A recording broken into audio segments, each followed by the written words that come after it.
This is Mr. Horror Stories, and these are true scary stories from small towns you'll never forget. I grew up in a tiny, forgotten town in rural Maine called Miller's Field. Population barely hit 900, and it felt like every family knew each other, or at least knew each other's business. The kind of place where you left your front doors unlocked, and kids rode their bikes past sunset without a care in the world. But there was one house, one place in town no one ever went near, an old, decaying, Victorian-style home that sat at the edge of town on Birch Hollow Road. It had a tall, rotting fence, a weather-worn porch, and broken windows that looked like empty, watching eyes. We called it the Hollow House, and it was for sale for as long as I could remember. But no one ever bought it. Everyone in Miller's Field had a story about the Hollow House. Some claimed it was haunted, others swore it was cursed, and a few older folks would lower their voices and whisper about what had happened there decades ago. They said a family once lived there, the Crowleys, a man named Benjamin Crowley, his wife Martha, and their 2 daughters. According to town lore, one night in the fall of 1957, Benjamin snapped without warning or reason. He took an axe to his wife and children before hanging himself from the attic rafters. The sheriff found them all days later after neighbors complained about a terrible smell. The story went that strange things happened during the investigation. Investigators would hear footsteps upstairs when no one else was in the house. Windows would slam shut. One officer even claimed to see a woman in a blood-stained dress at the top of the stairs. After that, no one lived there again. I never believed those old stories. Thought they were nothing more than small-town ghost tales meant to scare kids. That is, until the night my friend Jason dared me to break in. We were both 16 young, reckless, and convinced we were invincible. It was Halloween night, and after a few beers behind Miller's Diner, Jason threw down the challenge. "But you won't go inside the Hollow House alone," he grinned. And like an idiot trying to prove himself, I did. I remember the way the front gate moaned when I pushed it open. The porch steps creaked under my weight. The front door wasn't even locked, just slightly ajar, like it had been waiting. The moment I stepped inside, the air changed. It was ice cold, and it smelled like mildew and something else. Metallic. I told myself it was just old pipes and damp wood. I moved through the foyer, with my flashlight sweeping across peeling wallpaper, dust-choked chandeliers, and a grand staircase ahead. Every surface was coated in decades of grime, and spiderwebs clung to the corners like long-forgotten curtains. I should have left, but curiosity and pride kept me moving. In the living room, I swear I heard faint music, a slow, crackling tune like an old music box. I followed the sound into what must have been the dining room, where a long table sat covered in a stained, moth-eaten cloth. And that's when I saw a fresh footprint in the dust on the floor. Not mine. It was small. A child's. I felt a chill crawl up my spine, and every instinct screamed at me to leave. But before I could turn, a voice, soft and fragile, whispered from the darkness, "Come play with us." The beam from my flashlight flickered. I spun around, heart pounding, but saw no one. Just the decaying walls and empty chairs. I backed out of the room, my footsteps echoing too loudly in the silence. But when I reached the foyer, the front door was closed. I didn't close it, and then came the footsteps. From above me, slow, heavy, deliberate, they crossed the ceiling from one end of the house to the other, stopping right above me. The attic. I should have run. I wanted to, but something about the sound. It felt like it was waiting for me. I forced myself up the stairs, each step groaning under my weight. At the top, a narrow hallway stretched into darkness, ending at a half-open attic door. The closer I got, the colder the air became. My breath misted in the beam of my flashlight. I pushed open the attic door. Inside, hanging from a rotted rope, was a figure. A man, his face bloated and unrecognizable, his body gently swaying though there was no breeze. Beneath him were three shadowy shapes sitting in the corners of the room. I realized, with a sickening lurch, they were children, two small girls and a woman, all of them staring at me with empty, hollow eyes. And then the man's head snapped up. His eyes met mine, and he smiled. I bolted. I don't even remember getting down the stairs, but I felt them chasing me. I could hear the laughter of children behind me, the scraping of tiny hands along the walls. The front door wouldn't budge. It felt glued shut. I hurled my shoulder against it once, twice, until it finally burst open and I spilled out onto the lawn. Jason was gone. I ran all the way home and never set foot near Birch Hollow Road again. Jason wouldn't talk to me for weeks after that night. When I finally cornered him, he looked pale, hollow-eyed, and admitted he left the moment I went inside. He swore he saw someone in an upstairs window watching him, someone with no face. A year later, the house burned to the ground. No one knew how. Fire department said it was probably squatters, but no one was ever found in the rubble. And yet, to this day, if you drive past the empty lot on Birch Hollow Road, you might see a flicker of light and hear the faint, eerie sound of a music box playing in the dark. I grew up in a town called Ashbury Falls, a quiet little place no one's ever heard of, tucked between thick woods and a fog-covered lake. It wasn't the kind of place you found on accident. You were either born there, or you didn't belong. And the lake, Wren Lake, was the heart of our town. Kids swam there in the summer. Families picnicked along its shores, and fishermen would cast their lines before dawn. But, as beautiful as it looked during the day, no one, and I mean no one, went near it at night. Because of her. When I was about 8 years old, my grandmother first told me the story. She called her the Faceless Woman. According to town legend, sometime in the early 1900s, a young woman named Eleanor Blackwell drowned in Wren Lake. The circumstances were always fuzzy. Some said she slipped from the old dock. Others whispered she was murdered by a jealous lover. But one thing every version of the story agreed on: her body was never recovered, and from that day forward, people claimed to see her at night, drifting across the surface of the water, pale, with a long white dress clinging to her skin, and no face. I didn't believe any of it, of course, at least not until the night I saw her with my own eyes. I was 17, out with a group of friends at a lakeside bonfire. It was one of those summer nights where the air hung heavy with mist and the world felt unnaturally quiet. After a few drinks, someone dared me to take Jason's old rowboat out onto the lake. Bet you won't go to the middle. They laughed. I didn't back down. I paddled out, leaving the crackle of the fire and the sound of laughter behind me. The mist grew thicker the farther I went, swallowing the shore until I was completely alone. That's when I saw her. At first, it was just a pale shape in the fog, a soft ripple in the glassy surface of the lake. I squinted, leaning over the side of the boat, and saw a figure floating motionless about 20 feet away. A woman. Her hair was dark and stringy, spread out like ink in the water. She wore a long, tattered white dress that billowed around her like it was alive. I couldn't see her face, not because it was turned away, but because there wasn't one. Just smooth, featureless skin. No eyes, no nose, no mouth. My blood turned to ice. I must have sat there in shock for a full minute, staring at that thing in the water, and then it moved. Without making a sound, it began gliding toward the boat. The water didn't ripple. It was like she wasn't even swimming, just drifting silently through the mist, closer and closer. I tried to paddle back, but my hands were shaking so badly the oars slipped from my grip and floated away. The boat rocked gently, the mist pressed in, and that's when she spoke. I swear to you, I heard it, a voice, not out loud, but inside my head, cold, hollow, and ancient. Come with me, it said, come to the water. The boat shifted again, and when I looked down, her hands were gripping the sides.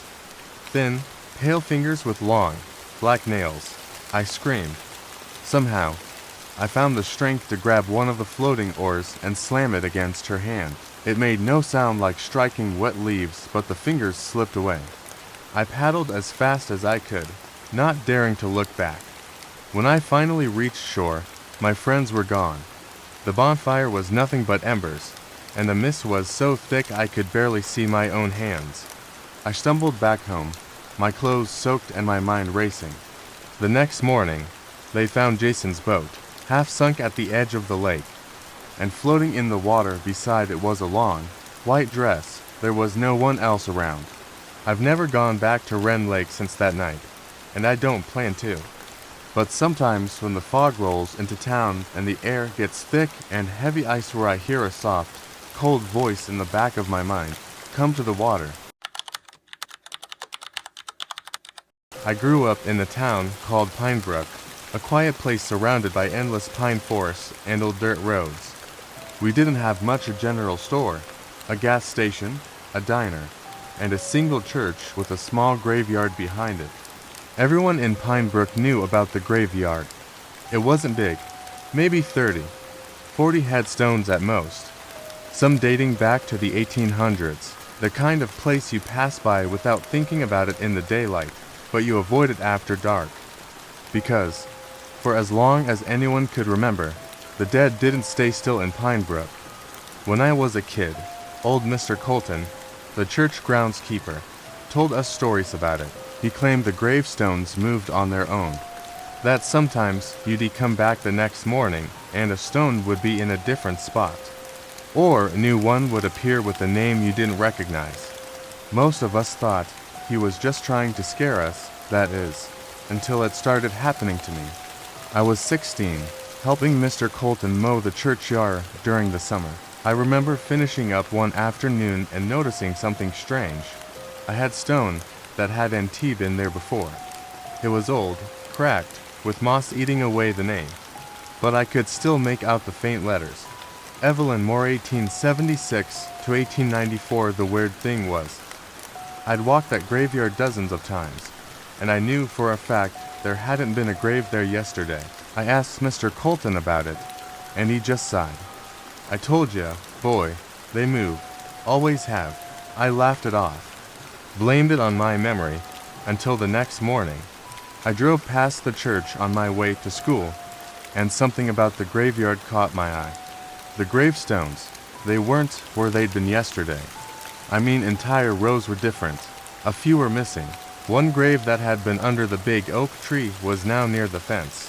Evelyn Moore's grave was gone. I thought maybe the town had done some kind of maintenance or repair job overnight. But when I asked around, no one knew what I was talking about. No one believed me. Things got worse when I started having strange dreams. In them, I was standing in the graveyard at night. The headstones were glowing faintly, and I could hear whispers coming from the ground. I'd walk between the rows, and on every headstone was my name. Jacob Miller, 2005 to 2024, the year of my birth.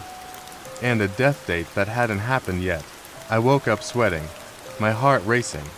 The next morning, I had to see for myself. I skipped school, grabbed my bike, and rode to the churchyard. And there it was, a fresh headstone, brand new, pale, clean stone, my name carved into it. Jacob Miller, 2005 to 2020. For my stomach dropped. It wasn't a dream. I don't know what possessed me, but I came back that night with a flashlight and a shovel. I had to know what was buried there. The grave was shallow. A few feet down, I hit something solid. I scraped away the dirt and uncovered a small, wooden box. It looked ancient, the wood warped with age. I opened it with trembling hands. Inside was a single, yellowed piece of paper, and on it, in perfect handwriting, "Soon, that was it." I didn't sleep after that. I stayed up, watching the clock, waiting for something, anything, to happen. At exactly 3:03 a.m., I heard it. A knock on my window. I live on the second floor. When I forced myself to look, I saw a figure standing in the graveyard below. Pale, grayish skin, hollow eyes, and it was holding a lantern. It raised one hand and pointed directly at me. The next thing I remember, I woke up in bed. morning sunlight streaming through the window. The clock read 7 o'clock a.m. I thought maybe it had all been some horrible nightmare, until I looked out the window. In the graveyard, my headstone was gone, and in its place was a new one, with Jason Parker's name on it. My best friend, alive and well yesterday. I called his house. No answer. Later that day, we found out Jason had died in a car accident just before dawn. His headstone had appeared before he even passed. I left Pinebrook a year later, but before I did, I asked the new groundskeeper if the grave still moved. He just smiled, shook his head, and said, "They always know who's next." To this day, I can't pass a graveyard without checking the stones, because I know one of them will have my name on it again, and one day, it won't be a mistake. I used to spend my summers in a small, forgotten town in upstate New York called Coldwell. It was one of those places where nothing ever happened. One gas station, a diner, and a population that hadn't changed in decades. My cousin Ryan lived there, and every summer, I'd stay with him for a couple weeks. We'd spend our time fishing, riding bikes, and exploring the endless stretch of dense forest behind his house. But there was one place in those woods no one was supposed to go. A narrow path marked by a dead, twisted oak tree. And at the end of that path sat an old phone booth. It was weird because no one knew why a phone booth would even be there. There were no roads, no cabins, no power lines, just this battered, glass-paneled box standing alone in the middle of the woods. The locals called it the crying booth. They said if you went there at night, the phone would ring, and if you answered it, you'd hear the voice of someone you'd lost, a dead loved one, a missing friend, a voice you weren't supposed to hear again, and whatever spoke to you would beg you to join them. Some people said it was a cursed line to the other side. Others swore it was a trap. Either way, no one in Coldwell ever touched that phone. Of course, being 16 and stupid, Ryan and I decided to check it out. It was late July, the kind of night where the air was thick. The crickets were screaming, and the moon hung low behind the trees. Armed with flashlights and teenage arrogance, we followed the narrow path past the twisted oak. It took us longer than expected, about 30 minutes through thick brush, but eventually we found it. And there it was, a faded, cracked phone booth. One glass panel shattered, graffiti covering the sides. The payphone inside hung from its cord, the receiver swaying slightly even though there was no breeze. We stood there for a while, debating what to do. Then, just as Ryan dared me to step inside, the phone rang. A shrill, high-pitched ring that cut through the silence of the woods. We both jumped. I swore neither of us was going to answer it. But Ryan, always the brave one, grabbed the receiver. At first, there was nothing, just a crackle of static. Then Ryan's face went pale. "Who is it?" I whispered. He didn't answer. Tears welled up in his eyes as he listened, and then he said one word, so soft I almost didn't catch it. "Mom." The thing is, Ryan's mom had died 3 years earlier. Car accident on Route 84, hit a deer, lost control, died on impact. I watched him, frozen, as he whispered into the receiver, "Mom, yeah, I miss you too." His face twisted into this mix of heartbreak and terror, and then he suddenly pulled the receiver away from his ear, as if something on the other end had screamed at him. He dropped it, and it kept swinging wildly, emitting this awful, distorted static noise. I grabbed him by the arm, shouting, "We need to go, now!" But before we could run, the phone rang again. Against every instinct in my body, I turned to look at it. The phone booth was flickering, like the glass was warping, and through the shattered panel, I could see something moving inside, a shadow. The phone rang a second time, and I swear, through the static crackle, I heard my own name. Ethan ... double quotes. My heart stopped. No one else should have known I was there. I bolted, dragging Ryan with me. We didn't stop running until we burst out onto the back porch of his house. both of us gasping for breath and covered in sweat. Neither of us slept that night. Ryan wouldn't talk about what he heard, but I noticed he started visiting his mom's grave more often after that. A few weeks later, I went home, and about a month after that, Ryan disappeared. No one knew where he went. No note, no trace. His car was found abandoned near the trail head to those woods, and the last thing anyone heard was a voicemail he left on his dad's phone. It was static-filled, barely audible, but you could make out one thing. I have to answer it. I haven't been back to Coldwell since.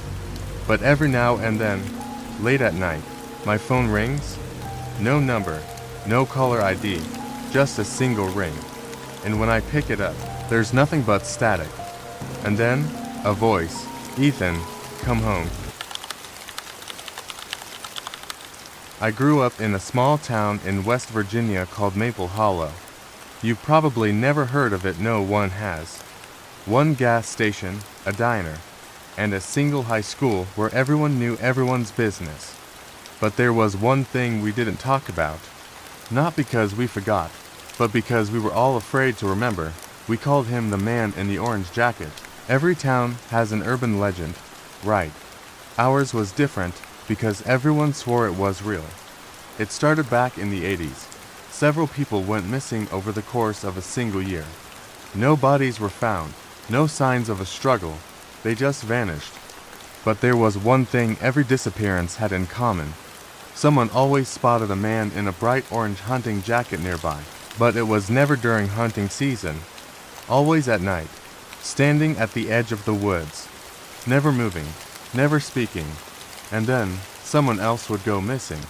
I thought it was just a stupid story, until I saw him myself. I was 16, walking home from a friend's house one fall evening. The sky was overcast, and the air smelled like damp leaves. As I passed the old logging road near the edge of town, I saw him.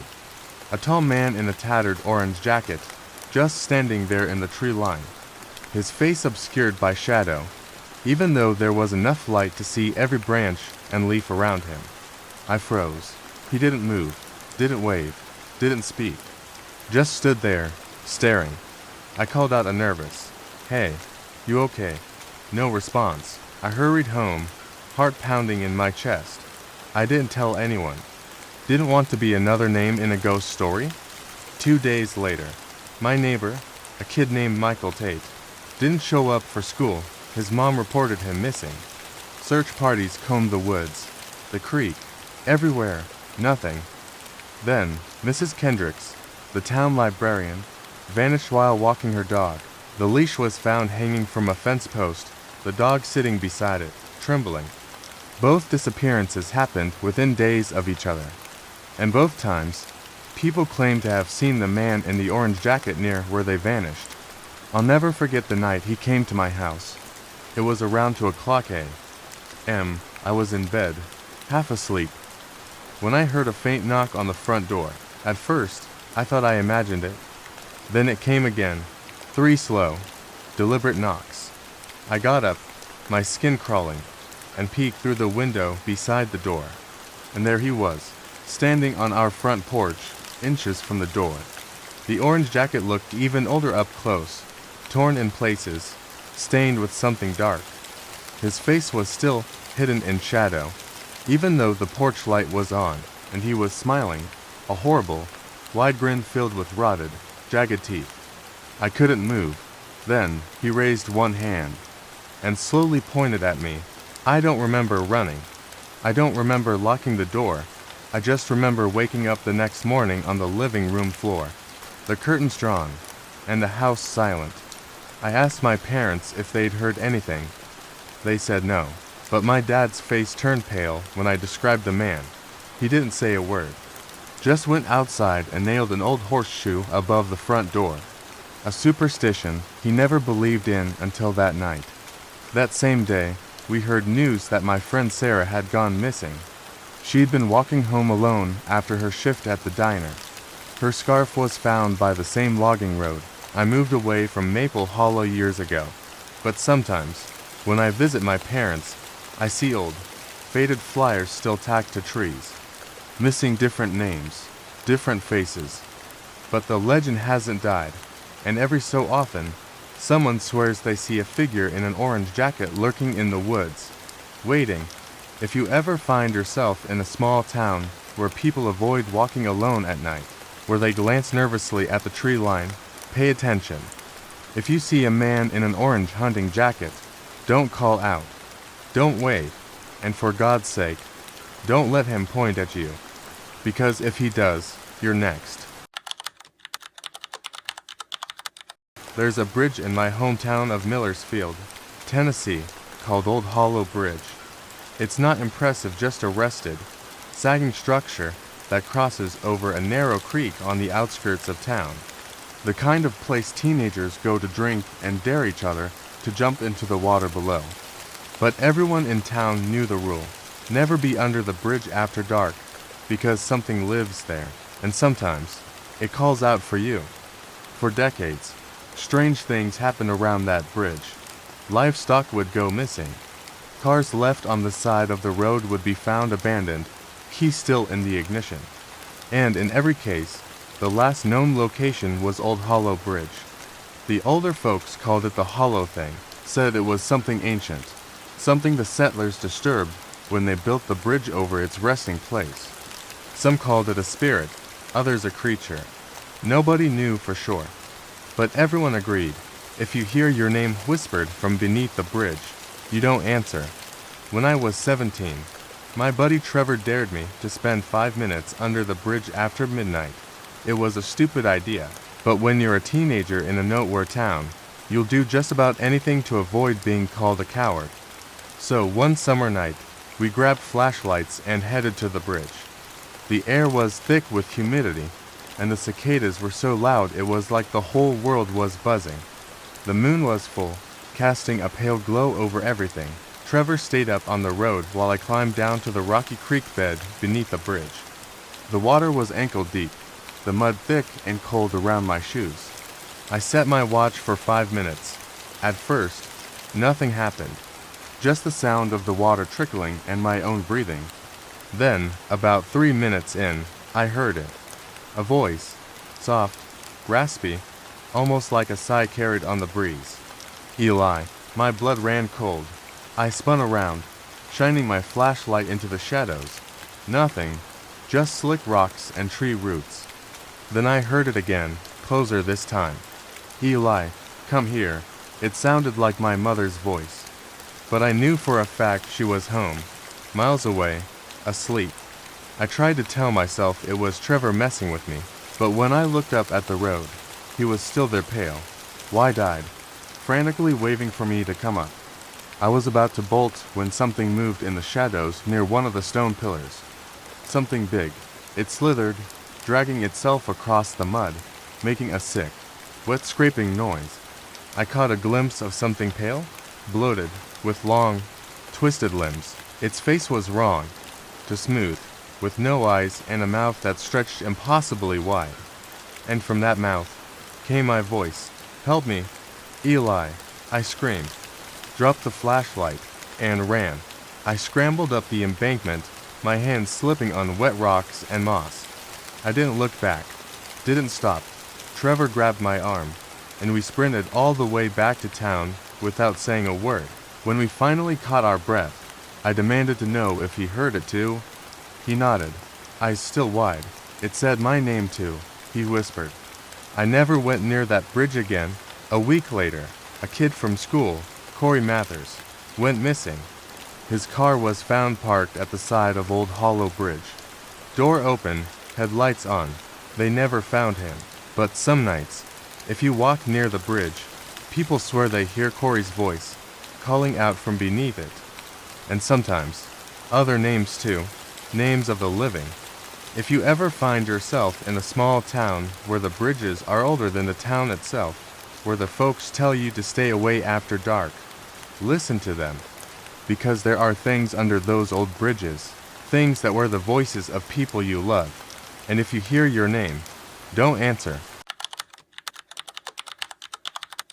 There is a place about 5 miles outside of my hometown in Ohio called Carter S. Mill. It's been abandoned for decades, an old watermill from the 1800s, half collapsed, overgrown with ivy, and mostly forgotten by anyone who didn't grow up there. But everyone who's lived in my town has heard about the midnight game. It's not a game anyone sane plays. Not anymore. The story went like this. If you went to Carter's mill at exactly midnight, brought a candle, a piece of your own hair, and a small wooden match, you could summon something. The rules were simple. Light the candle, leave a lock of your hair at the millstone, knock on the old wooden door 22 times. On the 22nd knock, the door would open, and if it did, you weren't supposed to go in, because whatever answered the door wasn't human. I didn't believe in any of that stuff. I was 17, stupid, and desperate to prove myself to a girl named Amanda. She was into horror movies and urban legends and dared me one summer night to play the midnight game. It was supposed to be a joke, a thrill. So, naturally, I said yes. We drove out to the mill just before midnight. The air was thick with fog, and the trees seemed to crowd the dirt road tighter than usual. I brought a candle I'd swiped from my mom's kitchen, a matchbook from the diner, and cut a small lock of my hair in the car. Amanda stayed back near the car, claiming someone has to be the witness. I made my way to the decaying structure. The old mill loomed over me, its broken wheel creaking softly in the wind. I placed the hair on the moss-covered millstone, lit the candle, and approached the heavy wooden door. The knocking sounded hollow, like it was hitting empty space on the other side. 1, 2, 3. I felt stupid. 4. May 6th. The air grew noticeably colder. 7, 8, 9. I heard a faint scraping sound from inside, like nails against stone. The 11th of October 12. A low hum started. I thought it was the wind, but it felt deliberate. 13, 14, 15. The candle flickered wildly. 16, 17, 18. My chest tightened. 19, 20, 21. The final knock. 22. It shouldn't have opened, but it did. Just a few inches, enough to reveal a darkness so thick it seemed to swallow the light from my candle. And then I saw it, a figure, pale, stretched thin, with arms too long for its body. Its eyes were pitch black, hollow pits, and its mouth hung open in an eternal, silent scream. But the worst part was that it wore my face, twisted, distorted, a mockery of me. It didn't move, but a voice filled my head. I'm you, if you stay. I bolted, dropped the candle, my foot catching on a tree root as I scrambled back to the car. Amanda saw my face and didn't ask a single question. We sped out of there, not stopping until we were back in town. The next morning, I woke up with scratches on my arms. Thin, straight lines, like fingernail marks. I never told anyone else about what I saw.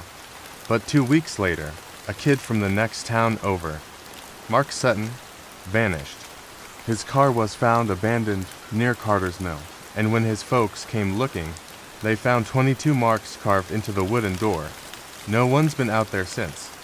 If someone dares you to play the midnight game, wherever you are, don't. And if you're foolish enough to knock on that old door, never, ever finish the 22nd knock. Because if you do, it might answer, and it might look just like you. I've worked as a night shift clerk at a small roadside motel, rural Kentucky, for about 8 years now. The kind of place that sees a mix of truckers, runaways, and locals needing somewhere to disappear for a while. We only have 14 rooms, and one rule we all follow: never rent out room 209. When I started the job, my boss, Greg, told me about it. He said the room's cursed. No one stays the night in there, not because of ghosts slamming doors or TVs turning on by themselves, but because every time someone rents that room, something awful happens. We don't advertise it. It's not on the booking system, and the only key is kept in the office safe. The story goes back to the 60s, when a woman named Lydia Carter checked in. Middle-aged, traveling alone, paid in cash. She was put in room 209. The maid found her the next morning, hanging from the ceiling fan by her bedsheet. No note, no explanation.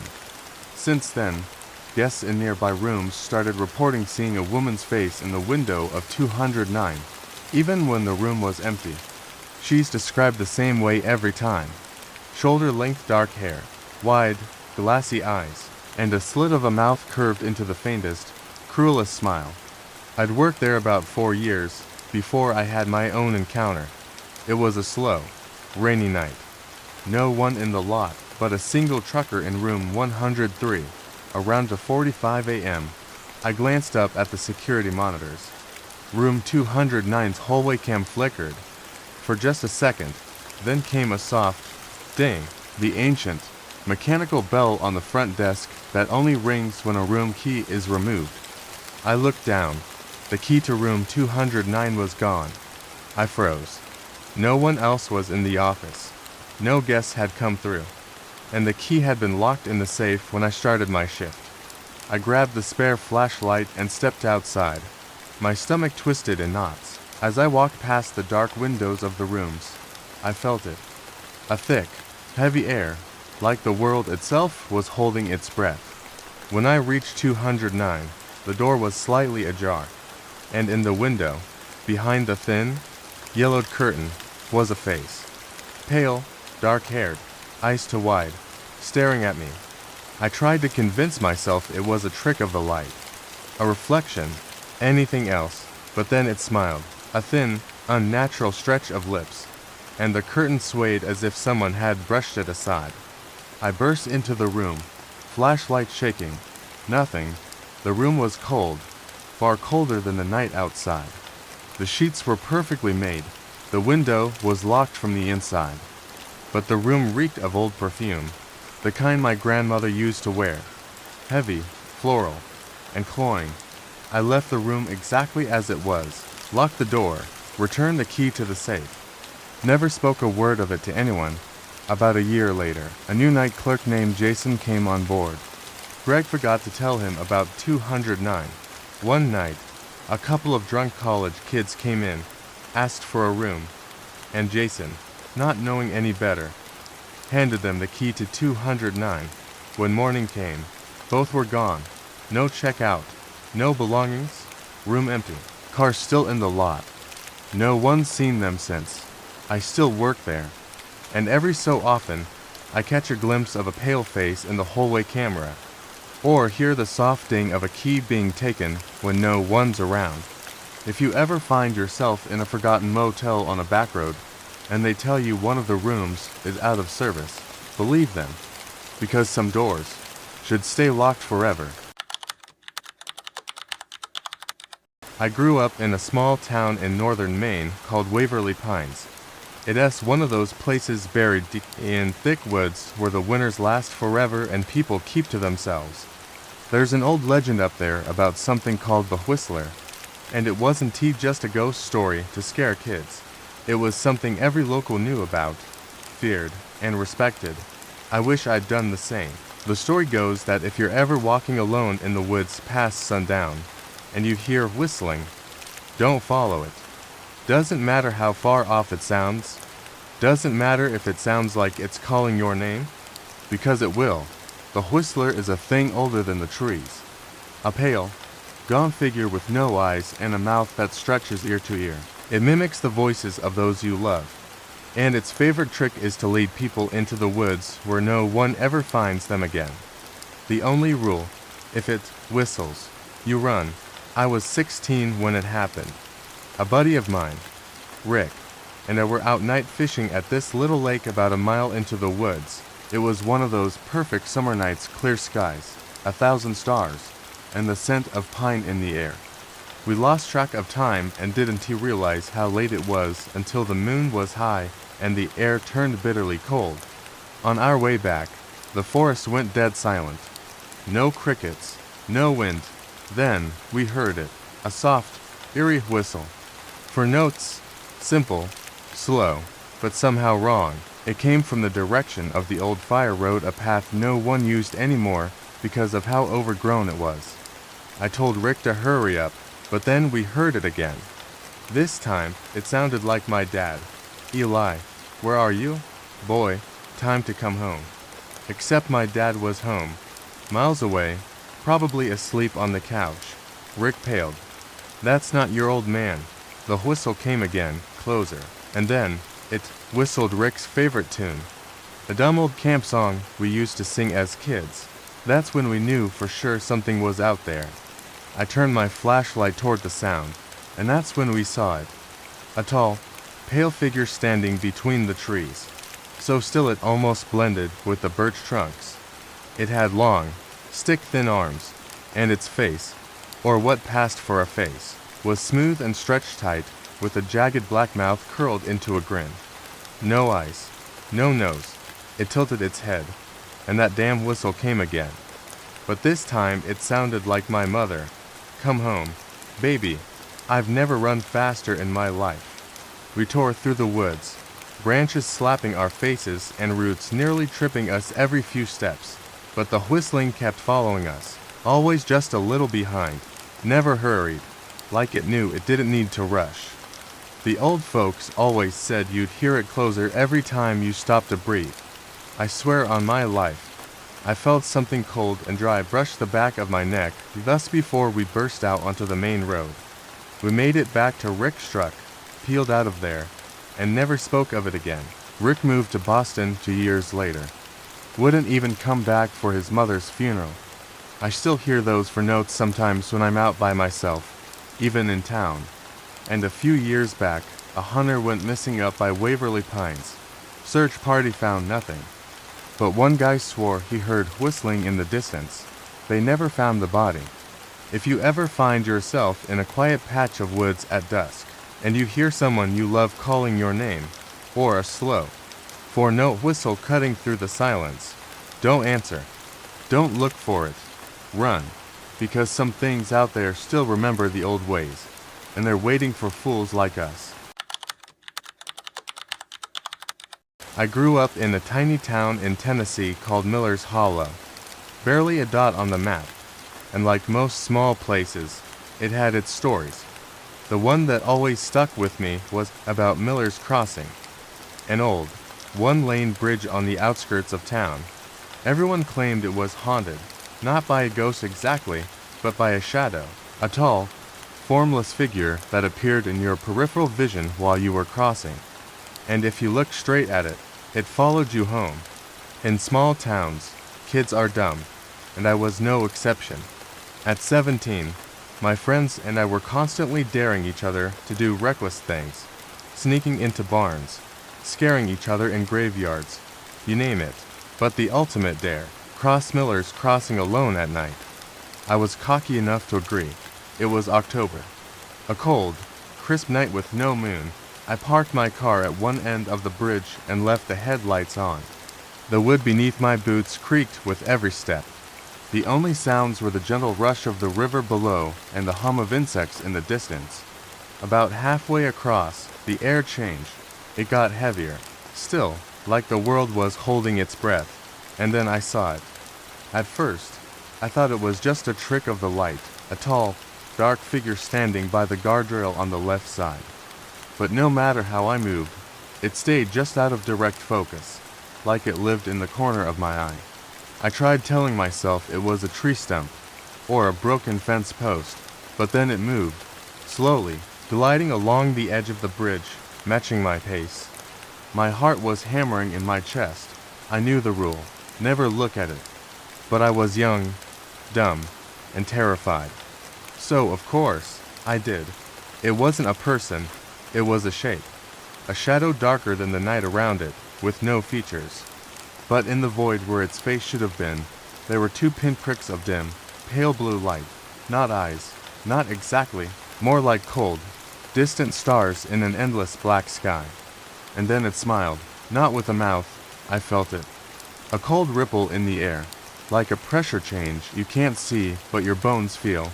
I bolted, ran off the bridge, leapt into my car, slammed the door, and gunned it down the old road back into town.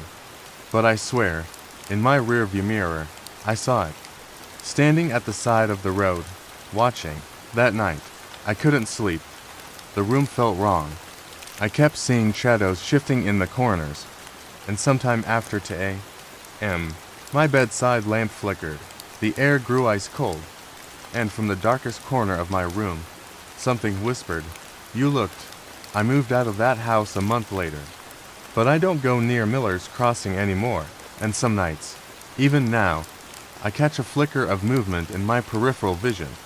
Something tall, dark, waiting. Every town has a place like Miller's Crossing. A road, a bridge, a patch of woods where the rules are different. If you ever find yourself in a spot where your skin crawls and the air turns to ice, Dante test it. And for God's sake, don't look.